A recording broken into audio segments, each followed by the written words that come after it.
Tractor కావాలండి. నాకు bullet కావాలండి. నాకు డీజిల్ కావాలండి. పట్టాభి గారు ట్రాక్టర్ అడిగినా, బుల్లెట్ అడిగినా, పెట్రోల్ అడిగినా, డీజిల్ అడిగినా గ్రోమోర్ నానో డిఏపి ఇస్తున్నారేంటి పట్టాభి గారు? ఇప్పుడు గ్రోమోర్ నానో డిఏపి కొంటే ట్రాక్టరు, బుల్లెట్ మరియు డీజిల్ ఓచరు గెలుపొందే అద్భుతమైన అవకాశం కలదు.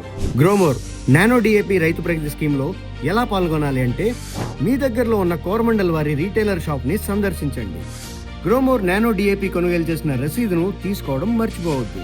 తర్వాత అక్కడ పోస్టర్లో ఉన్న క్యూఆర్ కోడ్ను స్కాన్ చేయండి. స్కాన్ చేసి ముందుగా మీ భాషను ఎంచుకోండి. తర్వాత మీ వివరాలను అందులో పొందుపరచండి. ఆ వివరాలు మీ పేరు, మీ ఫోన్ నంబర్, ఇక్కడ వ్రాయబడిన రీటైలర్ కోడ్, మీరు ఎన్ని నానో బాటిల్స్ కొన్నారో వాటి సంఖ్యలను ఎంటర్ చేయండి. తర్వాత నానో డిఏపి కొన్న రసీదును అప్లోడ్ చేసి సబ్మిట్ చేయండి. తద్వారా మీ మొబైల్లో ధన్యవాదాలని చెప్పి మెసేజ్ కనిపిస్తుంది. మేము కొన్న మరి మీరు